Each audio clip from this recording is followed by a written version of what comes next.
So excited to be kicking us off. My name is Andrea Shaw. I think you're going to have a great hour ahead with us. And just by way of introduction, I'm going to give you a little bit of background on me. I'm the head of talent strategy and transformation at Eightfold. I've been with the company about 18 months, and prior to that, I had a 25-year career at American Express. And in my time there, I implemented Eightfold, saw what it could do, what it enabled for us, and decided to join. So that's my spoiler alert. I now work with American Express, spending my time talking to talent leaders and talking about how skills intelligence is a game changer for any talent priorities. And so I'm excited to talk today. As I said, we really appreciate your spending your time with us today. I think it's going to be time well spent. Great topic that we have to talk about today. I think many leaders are hearing skills as almost a buzzword. It's definitely rising in terms of kind of importance and visibility. And so I think at the end of the hour today, you'll be able to walk away really understanding more about skills, how it plays a role in driving talent priorities, kind of what it enables, and how it impacts. I think the perspective that both Sona and Sue are going to bring is how it impacts not just the organization, but also workers. So really excited for this hour. And with that, I'll hand it over to Sona. Thanks so much, Andrea. It's always a pleasure to be collaborating with you on these sessions. Great to be back here with the HR executive audience. And today we're really excited, as Andrea said, to share some perspective, both our research and our insights in terms of working with our clients. My role at Deloitte, I'm in our workforce transformation practice, leading up workforce strategies focus on talent acquisition. I have had a passion for technology enablement for talent in particular for the last 25 years. And I have to say my last few years in partnering with the Eightfold team has been just a really exciting journey as we've seen what AI can do to help empower talent intelligence and bring a perspective to our organizations, actually for all stakeholders. And so we're excited to share our research today. I'm delighted to have my colleague Sue Cantrell here, who has led a lot of this research and helped us position workforce ecosystems and skills-based strategies. So Sue, over to you. Thanks so much, Sana, and delighted to join both Andrea and Sana today. I'll introduce myself. I'm Vice President of Products Workforce Strategies at Deloitte, and you can kind of think of my role broadly as driving innovation in the workforce space. I do a lot of original research and thought leadership, both on this topic that we'll talk about today, as well as other future of work topics. And then I pull that through to commercialize new solutions so that we can make a practical difference for organizations with whom we work. And with that, I guess we'll just go ahead and dive in here. I wanted to introduce kind of three core questions that we are going to explore together, if you will, during today's session.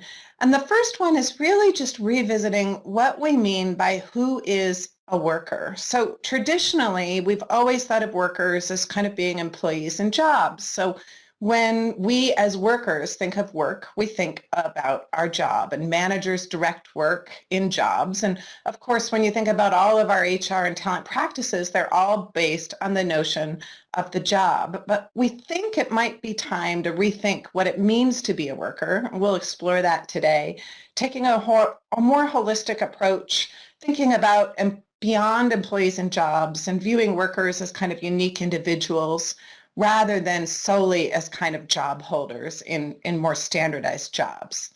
We're also going to take a look at what is work and how is that changing. So traditionally, work has been defined through jobs, but organizations, especially those organizations partnering with technology platforms like Eightfold, are experimenting with more fluid, flexible ways to organize work, using skills as a way to do so, to meet shifting business and evolving business priorities. And then we're going to look at how do we reimagine what we do as HR professionals and business leaders to support both the changing nature of the worker and the changing nature of work. And we really think we almost need a new operating model for work and workforce that's based more on skills and other unique attributes of workers and less on jobs. So to dive in, starting with the first question of kind of what is a worker? One of the things we've explored at Deloitte, we use this term called workforce ecosystems to think more broadly and holistically of all the resources that can perform work, really almost expanding our aperture to think about the total workforce. So yes, we have traditional employees on the left, but when you think about it, there's a lot of workers out there creating value for our organizations: contingent workers, free agents, crowds, gig workers, our outsourcing providers, alliance workers and our alliance partners. Even AI and robotics can be thought of as a resource or kind of a digital worker who performs work. And at the same time, we're expanding our access strategies that enable us to tap into all of those sources of talent. Eightfold is an internal talent marketplace, you'll see on the bottom, where we can access talent anywhere in the organization to perform work through projects and tasks. External talent platforms to access freelancers and gig workers. Cross-company talent exchanges emerged during the pandemic, where we can borrow workers from other organizations, and some of those are continuing today. Professional employer organizations, service providers, and more. And we really think that this is possible now because technology has evolved to enable us to access so many different resources who can perform work in a much more efficient and easy way than we ever were able to before. And at the same time, to answer that second question, work is changing. And it's in large response to the pressing needs for organizations to be much more continuously adaptive as they compete more on kind of people and knowledge work rather than physical capital. So we're seeing it become more fluid, less predetermined, more non-routine, focused on creating value. Increasingly work group oriented and collaborative, and much more context specific rather than knowing what you're going to do ahead of time and kind of standardized in traditional jobs.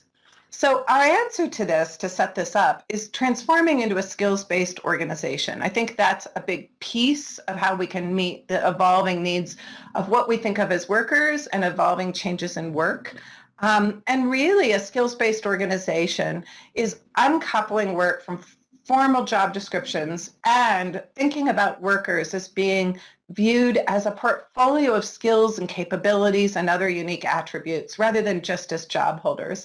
And then we use skills to make decisions about the way we organize work and allocate resources to work, and all of our workforce decisions to make decisions more on skills and less on jobs, all to enable people to do their best work by applying their unique skills and talents to deliver outcomes that matter.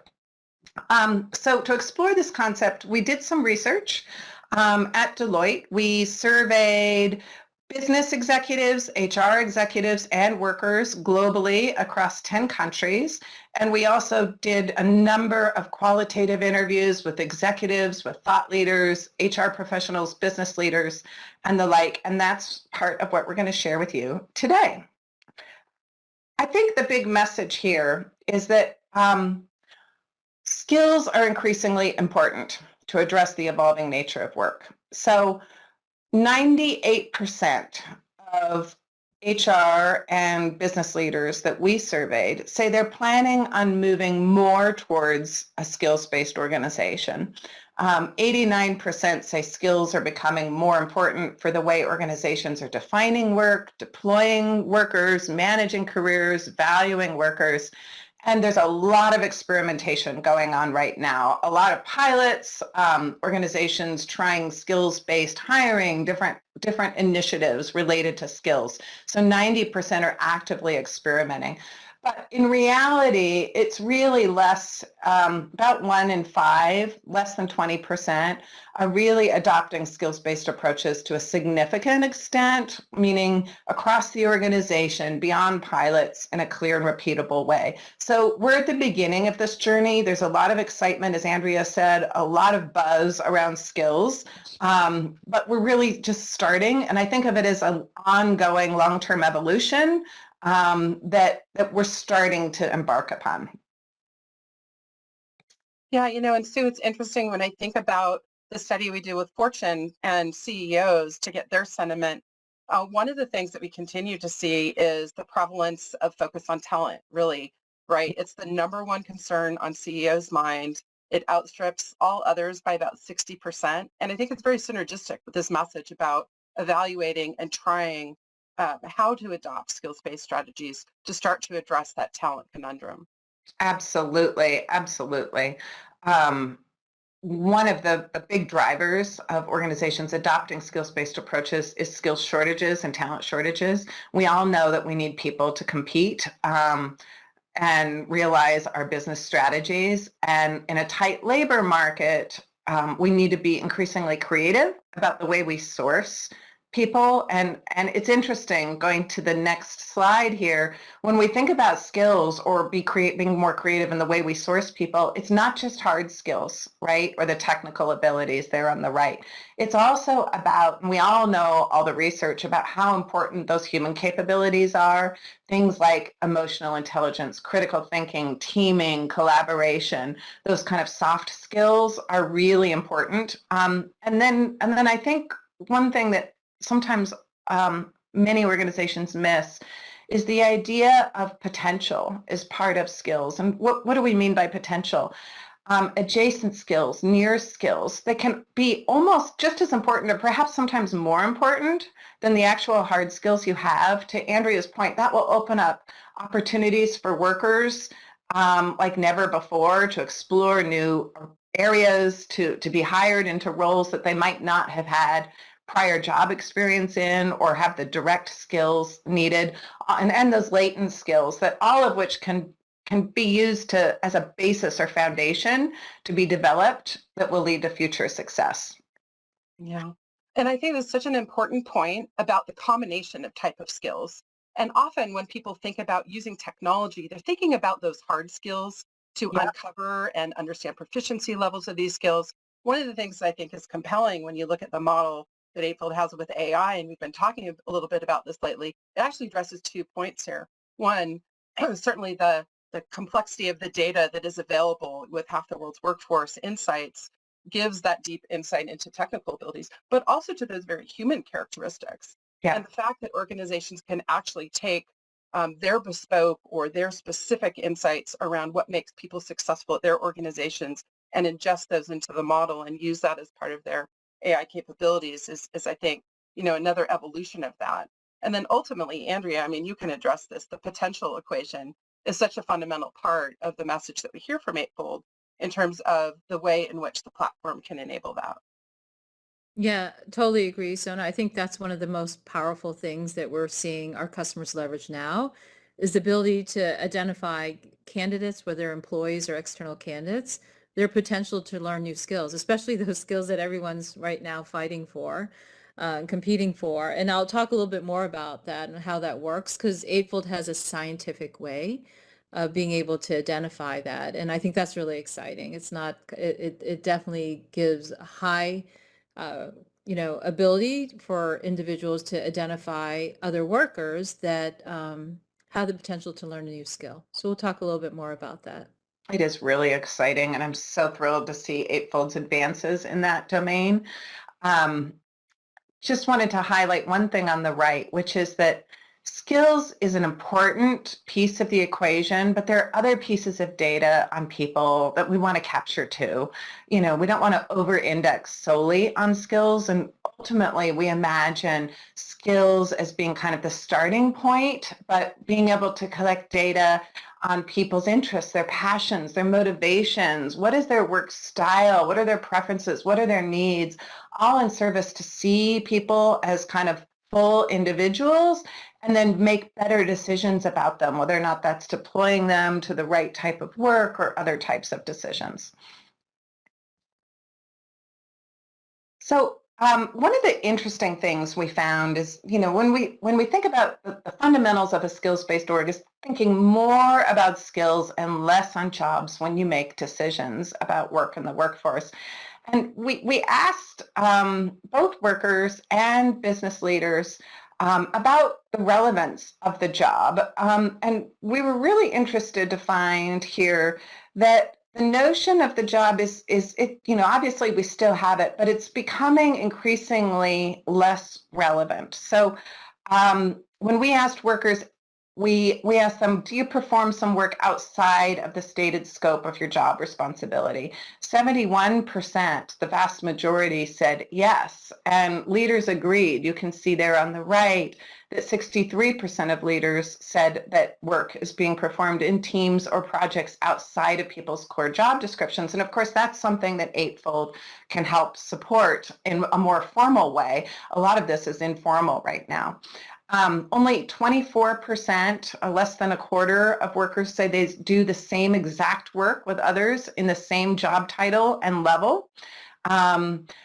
And then on the right, business leaders are saying 81% say work is increasingly performed outside of functional boundaries entirely. So we're seeing this move towards much more fluid work. No surprise to probably anyone on this call, 65% of workers say the skills and capabilities required to do their jobs have changed in the past 2 years. So jobs are constantly evolving. And then some workers aren't even performing work through jobs at all. Getting back to the workforce ecosystems point, 55% of workers say they already have or are likely to switch employment models throughout their careers, switching between that on and off balance sheet. So things are becoming much more fluid, both in terms of the way we define workers and work. So a little bit of data about why organizations are moving to these skills-based approaches. You can see on this slide, to the point we made earlier with Sana, talent shortages and being able to creatively source and develop people with a skills-based approach is probably the biggest driver here at 70%.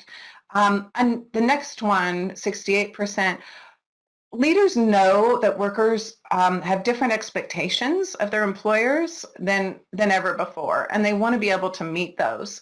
So one of the drivers is new demands of workers to grow and develop and have choice and agency in how they use their skills at work. And leaders are listening to that and thinking through ways to meet those expectations. We all know that, a lot of organizations are going through digital transformation. They need digital skills.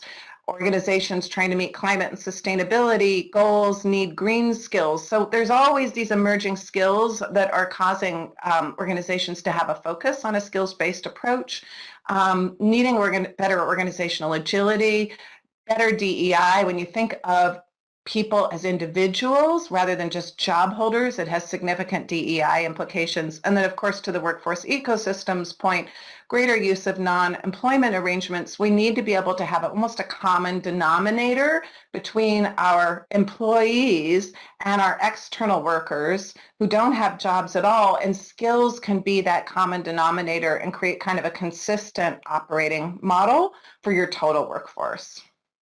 And I think that is so important, Sue, when we think about the investment organizations are making in these different talent communities that they activate in their workforce ecosystems. We often don't have enough insight, particularly for that non-employment arrangement, that contingent workforce, the gig workforce. So the more that we can do to unlock the insights into that and develop that capability, because ultimately what we're looking for, right, as HR leaders and as business leaders, is to truly try and get to that single pane of glass where we can understand all the workers in our ecosystem, the skills that they have, and then orchestrate around that in terms of strategies. So I really think, that talent access mindset and be able to use a solution like Eightfold to get insight into those different components of it is a critical differentiator.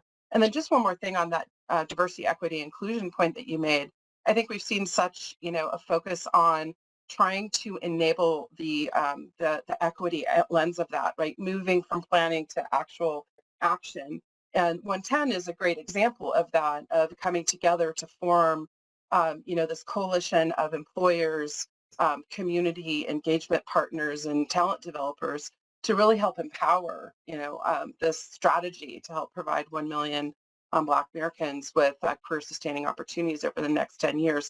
And again, that basis of trying to remove barriers to entry by looking at skills and differentiating that from those hard to overcome barriers of education and experience in the past is, I think, something we're going to see continue to grow. not only in that population, but more broadly as well. Absolutely. It has significant DEI implications. And we're seeing that skills-based hiring beyond degrees and job experience as one of the big drivers and starting places for skills-based approaches.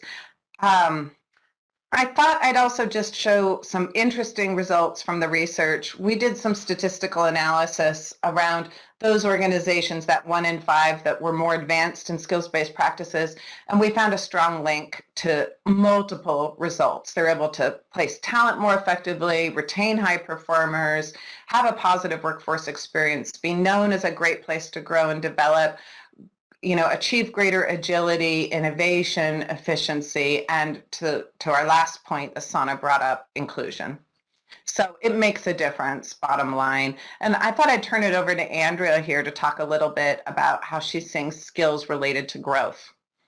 Great. So I wanted to share this example of how skills play such an important role in a very hot topic, another hot topic now, which is really around digital transformation, digital skills, or technical skills.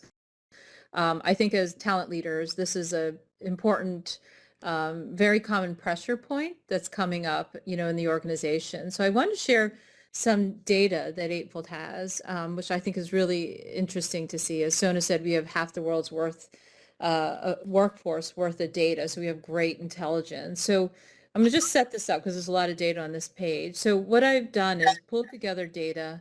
If you look, it's across all the industries on the left.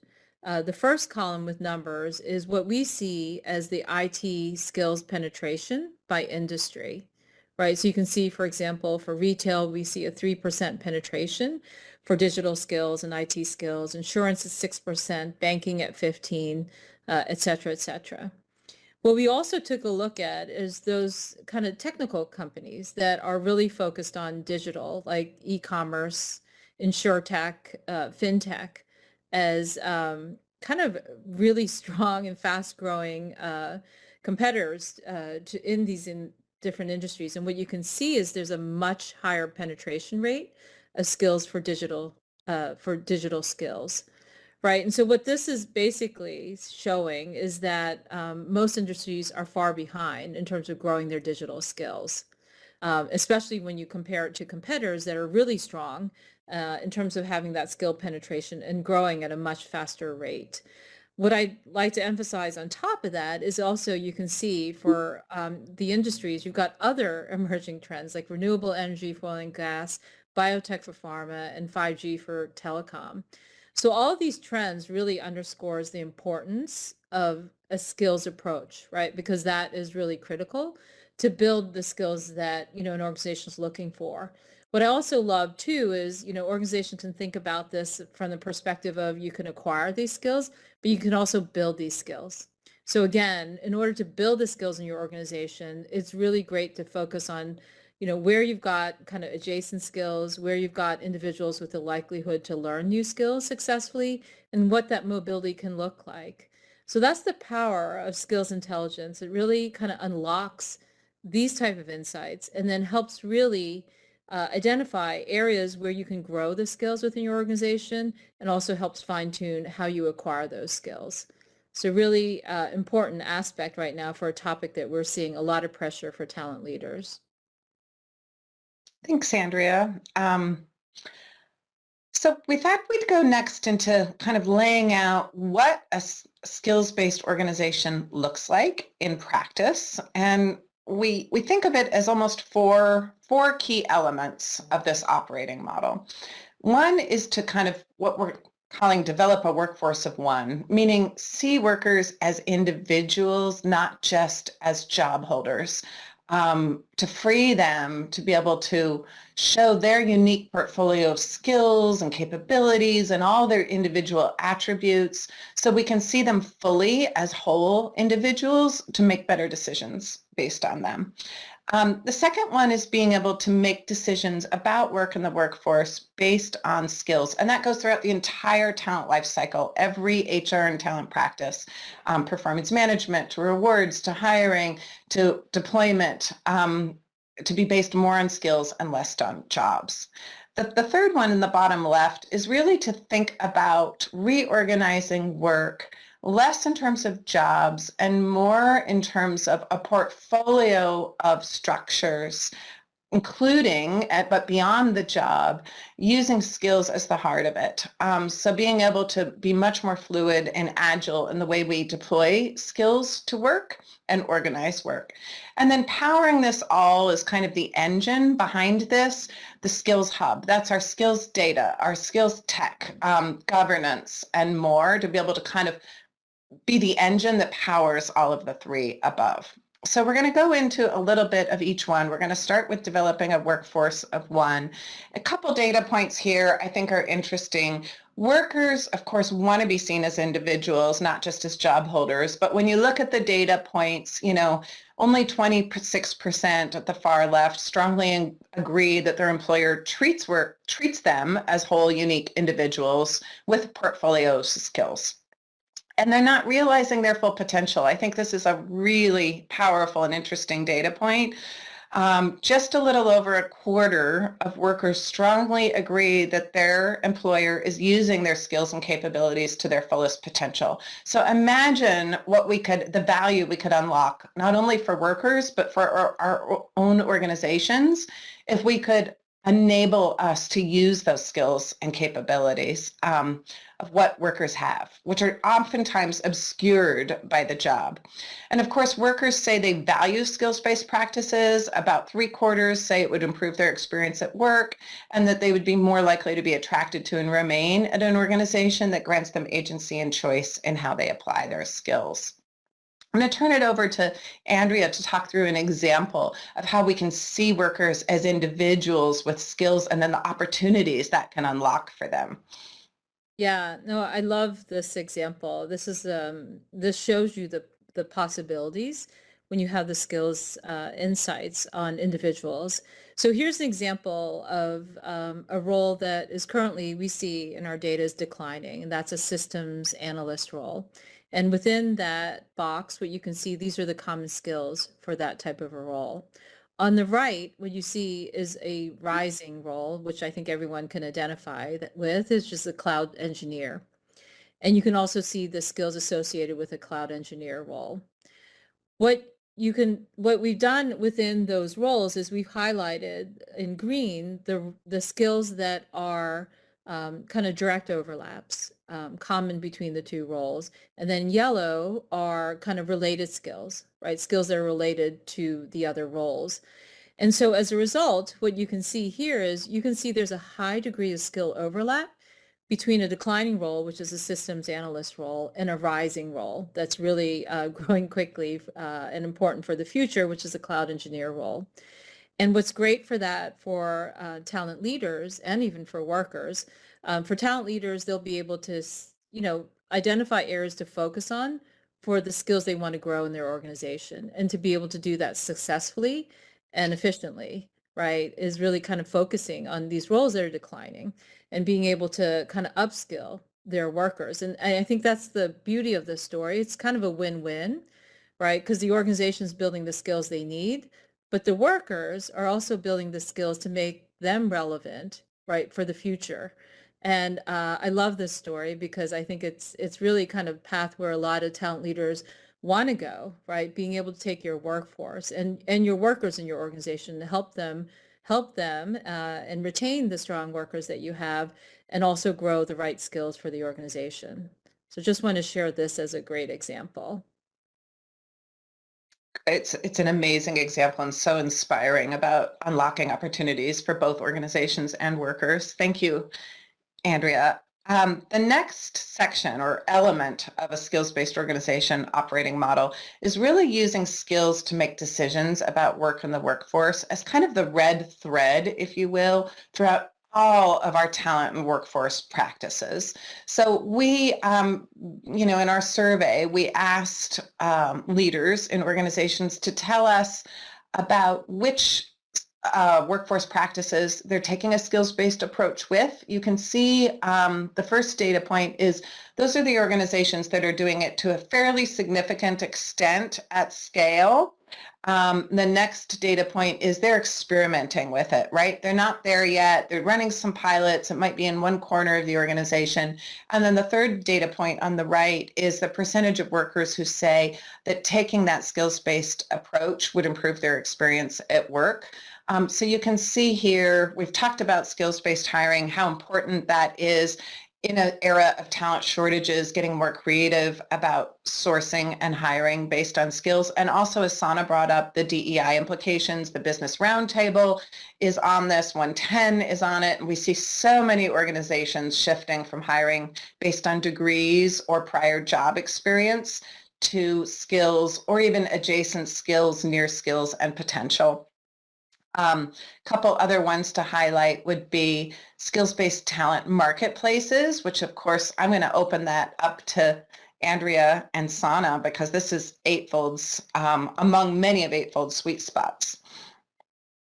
Yeah, well, it's been such an interesting explosion. I think there are some seminal moments for those who've been around in industry for a long time where we see something new come in that really is a game changer. And I think this concept of talent marketplaces, or as we like to think of it, even as opportunity marketplaces, is really one of those moments. And so it's been interesting to watch. I think back to one of the early adopters. The reason that they moved in that direction was they were finding about 50% of the people that left their organization were doing so because they really didn't perceive opportunities, right? And so this lack of visibility, lack of transparency to the way in which they could progress in their career, whether that was laterally or even upward, right? It was easier for them to leave the organization than to stay. So this adoption of a talent marketplace technology that really democratizes insights into opportunities and helps people understand the skills that they have and the path that they can take to really kind of self-actualize those goals, I think is pretty transformative. But it's not without the need for organizational transformation as well. And so it's just one of the key points and the lessons learned along the way, right? Some of these early adopters who implemented the technology but didn't really address the cultural manifestation that needed to change.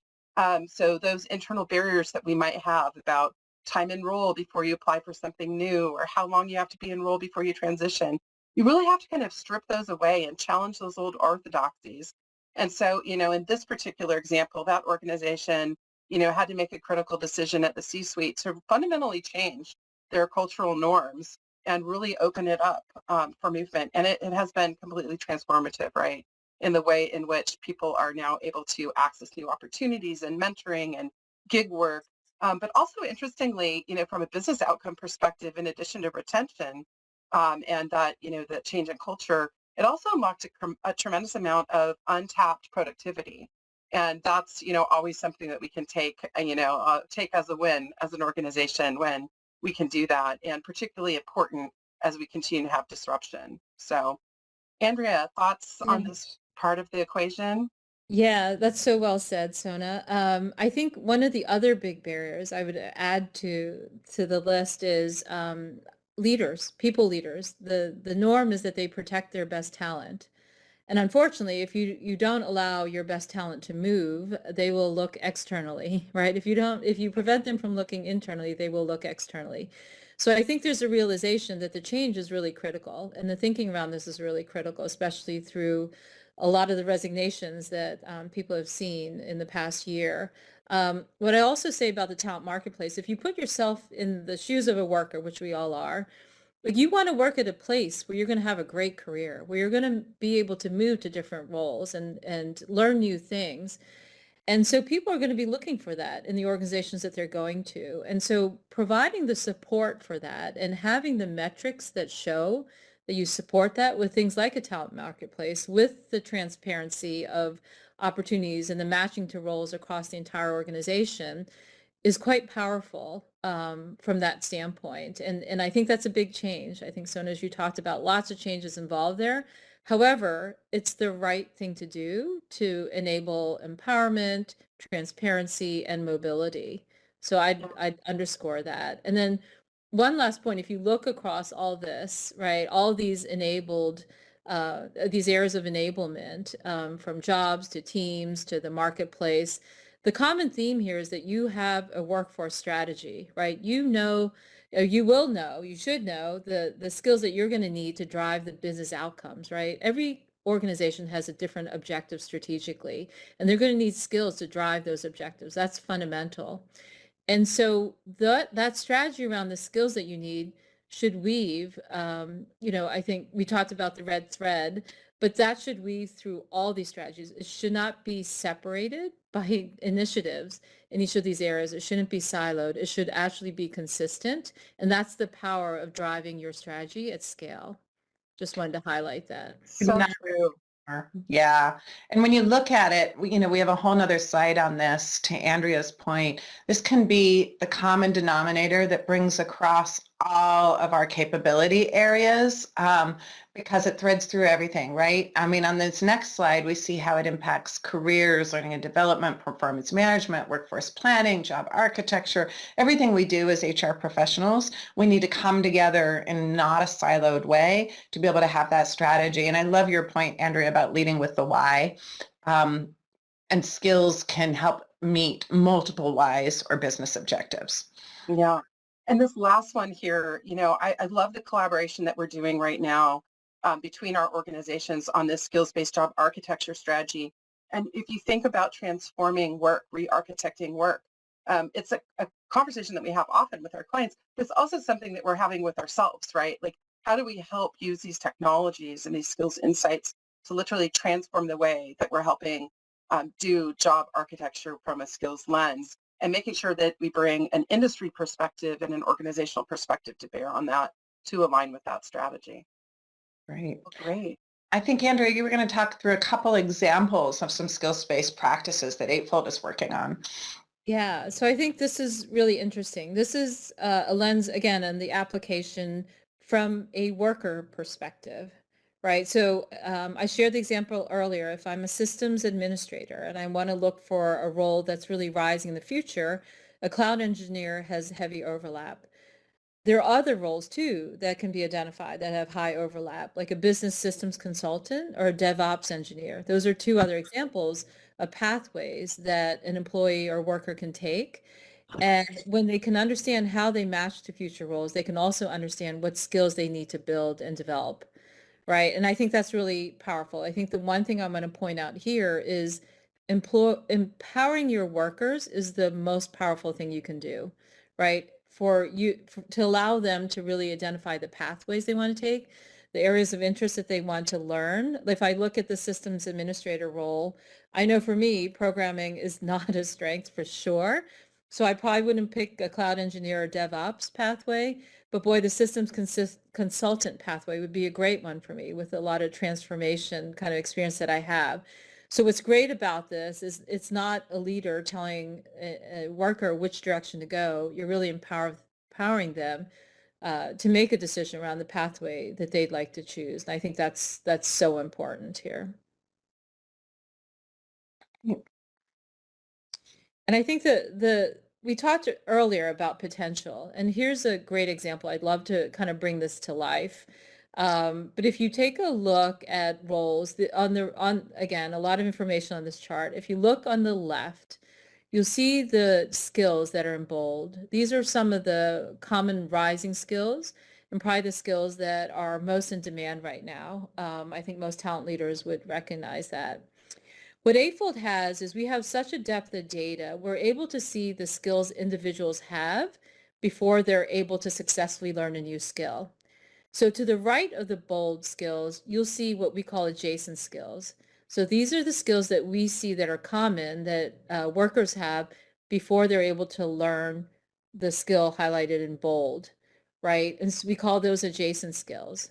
So this is a great way to talk about potential in a scientific way. So some of this is commonsensical, right? It's intuitive. If you have someone that is familiar with the programming languages of Java, R, C++, their ability to learn Python is probably highly likely. You can see the same thing around kind of financial modeling or financial analysis. You'll see some adjacent skills that look like they would be intuitive from the standpoint of, okay, they've got these skills, they can learn the skill in bold. The great thing about Eightfold is we've got the data, we've got the AI that allows us to identify this for all skills. And as a result, we have a lot of our customers leveraging this On the right, the so what of having adjacent skills is, if you look at the dark circles, you'll be able to see how much the population of candidates increases if you consider adjacent skills. So obviously Python is a highly competitive skill. You'd be able to increase your pool of candidates by 3 times if you consider the adjacent skills as you're looking for matching for candidates. And this applies for both internal employees and also external workers, right? So candidates externally and also candidates internally all fall into this category. And I think for your employees or your workers, what's really exciting is, you're making decisions based on their potential. And that is really, I find that very exciting and really gratifying from the perspective of employee, knowing that your worker has confidence in your potential. But this is the power of adjacencies. And again, many of our customers across industries are leveraging adjacencies to find talent. And this doesn't just apply to the technical workers, and you can see there's a little bit broader range of skills here. It also applies to hourly workers. I know hourly workers too are also facing a lot of competition. If you consider adjacent skills for skills that you're looking for hourly workers, it also grows the pool of candidates pretty dramatically, both internally and externally. Thanks, Andrea. I think we're going to move on to the next kind of element of a skills-based organization operating model, and that's really to use skills as a way to think about organizing work that includes the job but is also beyond the job. An interesting question we asked to both workers and business leaders was, what do you believe is the best way to organize work to create value for both the organization and for workers? Interestingly enough, the traditional job came in last. Now, I want to caveat this, say we always think there will be a place for the traditional job. It's just we're broadening the aperture to think about other ways of organizing work as well. So I think about it in terms of 2 ways. One is called fractionalizing work, which is breaking down work into narrower pieces, projects, tasks, assignments, and then being able to allow workers to flexibly flow to them based on their skills and interests. Talent marketplaces have emerged like Eightfold to do this beautifully. Almost always, it's what I call partial fractionalization, which is when worker still has their core job, but they take some amount of time to do work through a project or task elsewhere in the organization. There are organizations that are fully fractionalizing work. So there's one organization, 75,000 employees, work in a fully fractionalized model. They have an internal talent market that governs how talent is deployed on projects. And basically, they're organized into self-organizing fluid micro enterprises, each with 10 to 15 employees, and they don't have jobs at all. So just something to put out there as an alternative of ways to think about work. On the other hand, broadening work is really about going the other way and broadening the role and structuring it around broad problems to be solved or outcomes to be achieved. So one example, you can do that partially or fully. An interesting example of fully broadened work is a food company where workers draft their own outcomes and problems to be solved. They don't have jobs at all, and authority and pay are based on their skills, their expertise, and the value created. Again, a portfolio of ways to organize work, and already HR leaders are responding. 71% they've all said they've already begun to redesign the way work is organized so that it can be more fluid and skills can be flexibly ported to work as it evolves. Hey, Sue, just one point on that last one. It's interesting, kind of a different lens on this. The Department of Defense, the Defense Innovation Unit, has launched this initiative called Gig Eagle, and it's really intended to understand the skills that our National Guard and reservists in the U.S. Have in their commercial life that aren't necessarily aligned to the work or the roles that they hold in their reserve units or in their National Guard assignments. So being able to use AI insights in the talent marketplace, powered by Eightfold, to give them greater visibility to the full person, as we've been talking about, this party of one, like understanding all the skills that they bring to the table, and then thinking about re-architecting the way in which they utilize those skills, I think is another way to look at this portfolio of work and the way organizations might be able to take advantage of these capabilities. Love that, Sona. Love that example. It's such an interesting example of the gig eagle. So how do we power this? We power it through what we call a skills hub, and there are a couple dimensions to this. I think Andrea hit on this really well earlier, is we need that shared strategic philosophy around skills. And the good news is 63% of HR and business leaders say their business and HR executives are aligned on that shared philosophy and importance of skills in making decisions. We also need a common language for skills, right? We need to be able to have a framework and a taxonomy to be able to organize them. And there are a lot of efforts underway, but it's still a nut to be cracked. Only 10% feel like they are really doing this effectively yet. So this is kind of the infrastructure that powers all of what we've been talking about before. We also need good skills data, right? So if we're really going to make decisions based on skills, we need that skill data to be valid and reliable.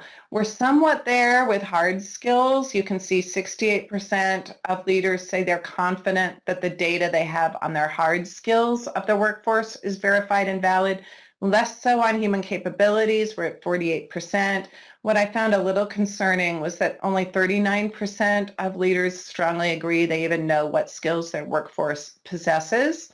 So being able to get that skills data and make it visible is really important to power the skills-based organization.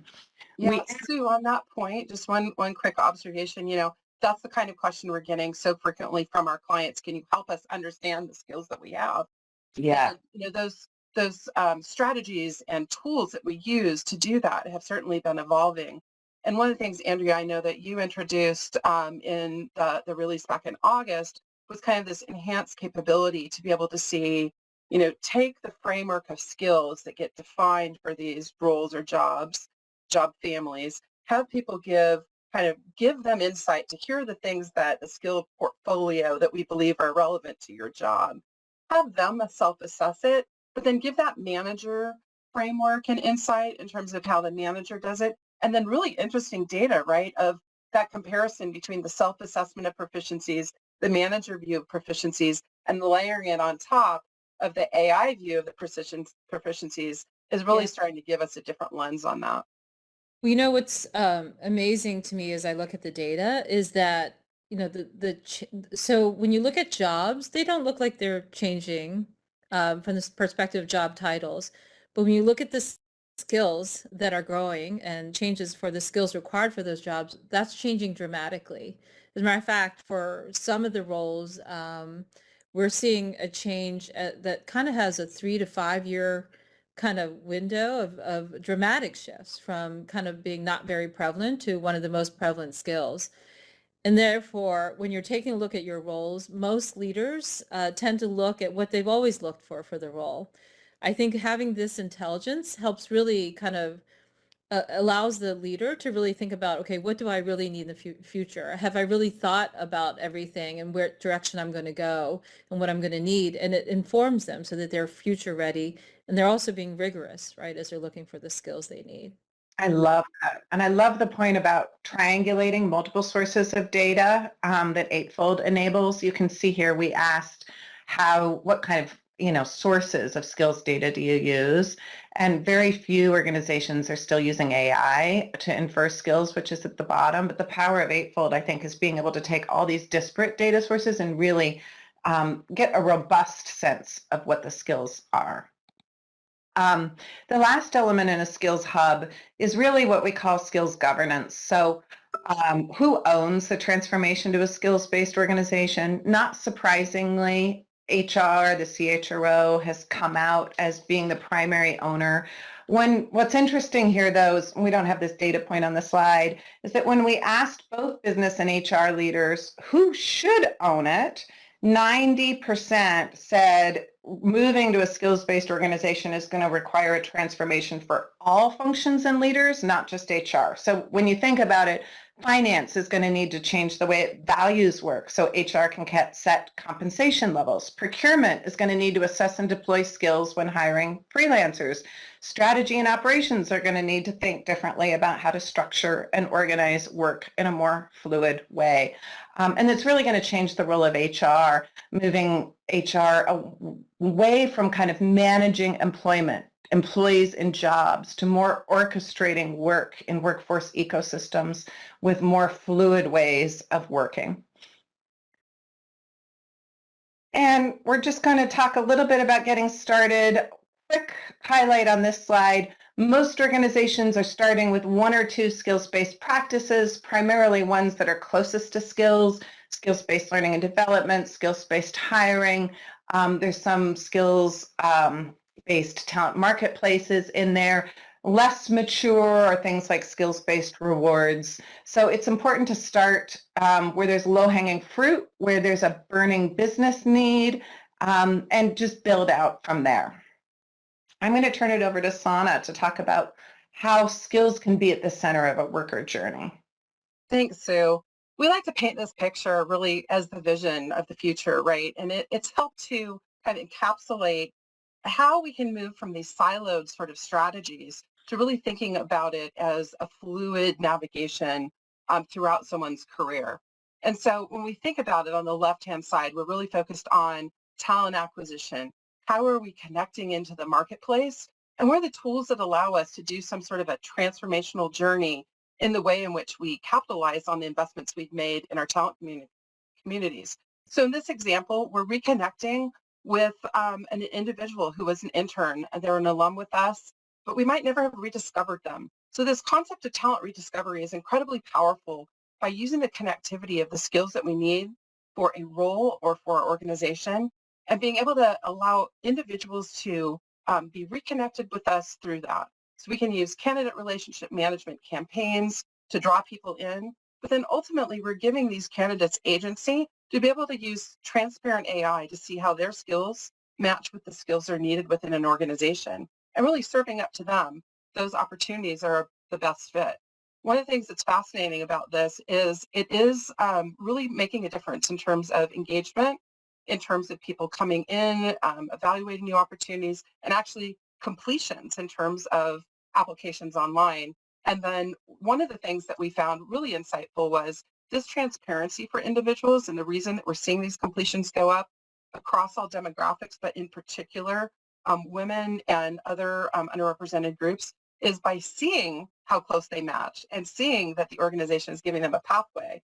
It really is transformative because we know in past from research that women are much less likely to apply for a role if they don't feel they have a very high bar in terms of qualification. So this, again, at the front end, changing the way we reconnect, talent rediscovery strategies, and giving candidates that transparency and visibility to engage. And then a lot of tools that we can use along the way, right? Conversational AI, using AI capabilities to have 24/7 access to get questions answered, to get interviews scheduled. We had a question in the chat over here about how do we think about soft skills in comparison to more traditional technical skills. Here you'll see some examples of getting at that. We really want to use AI to help us quickly get to a list of match, but then we have some additional validation to do, right? And so those can be done, like Pymetrics is an interesting example of using kind of that human-based skill set in a gamified fashion. HireVue brings to the table code assessments that are done in, an interesting way. So, and there's lots of different players out there in terms of assessments that can enrich this journey. But ultimately, kind of, again, trying to help break down those barriers, give candidates agency, and help them through that journey to understand their connectivity to skills. And then we'll see that kind of that pivot point at onboarding. And onboarding, we know, has always been, incredibly important in terms of helping individuals come in, time to productivity, feeling connected to the culture. And we know that first-year experiences are really important in terms of retention as well. So how do we infuse skills at the center of that equation to make sure right from the beginning of onboarding, we're thinking about the fact that no one comes in with a 100% match. So how do we help them navigate, again, understanding their skills journey? And then we continue to use that as leverage for all of the sort of relationships they can have through a talent marketplace or opportunity marketplace concept to get mentors matching, conversations with their manager in terms of their skills and their capabilities, opportunities for learning and the integration. So it becomes a self-learning model, really, where we have always on insights into the skills and capabilities that our workers are developing, and workers have the agency to explore new opportunities. Ultimately, improving retention, providing opportunities to move on in their career, and becoming really advocates for our organization. So that's kind of the vision that we like to paint. It's often an aha moment when we're having conversations with HR leadership teams to put it in a different frame of reference instead of these siloed activities. So we hope today's been insightful. We wanted to share, research and science-based backed capabilities. I know, Sue, we have a lot to share. We'll get this deck out here. I think there was a question in the chat about citations. You'll have access to the research that we've shared today, as well as some of the other research that we've been doing over time. Deloitte and MIT Sloan working on workforce ecosystem strategies and how that connects in, and certainly encourage you to explore that. We've tried to answer some questions along the way. I know we have a few minutes left. If there are any questions, if anyone wants to come off mute, or Susanna, I tried to just go through the questions. There's a lot. So I love these questions, and I thought maybe I could just kind of read out some of the groupings of the questions that I found. Great. So one big bucket of questions we're getting is really around skills data. How do we define skills data, soft skills, how does that factor into it? How do we validate the skills? How do we get to the common language for kind of the different skills we're talking about? And so I thought I could just talk to that for a second. Sure. So as we shared, Eightfold had such a depth of data. What's really amazing that Eightfold can do is we actually understand the relationship between skills, meaning is one skill like closely related to another skill, or does it mean something completely different? So for example, the word Java, because a lot of times what you'll find for a lot of, I guess, providers that talk about AI, they're actually doing word searching. And so if you look at the word Java, it could mean a programming language, or it could be relevant for someone who wants to work at Starbucks, right? Very different. So Eightfold has this great ability to understand the relationship between the words and set the context for what is really being looked at.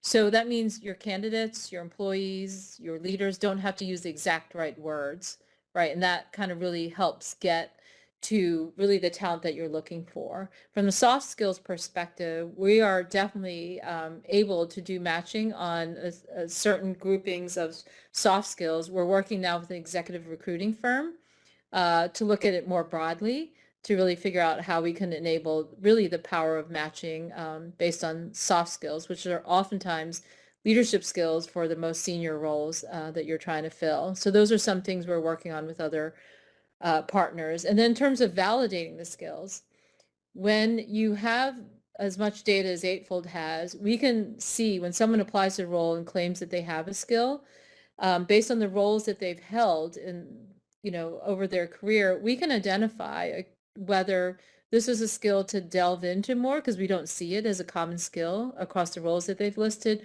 or here's a skill they didn't list, right, that you might want to validate because it's likely that they have it. So there's a lot of ways that like the depth and intelligence we have really kind of comes to bear on the data. That's so great, Andrea. I know we unfortunately are out of time, but our commitment to you is, we've been trying to look and kind of respond to some as we go. Obviously, Andrea's done a great job of kind of summarizing some of these. We will go through some of this content, and in addition to the deck coming out, respond with some additional content that will help address your questions. But thanks so much for being with us today. And Andrea, thanks so much for the collaboration partnership. Thank you. This has been great discussion. I think so. Take care, everyone.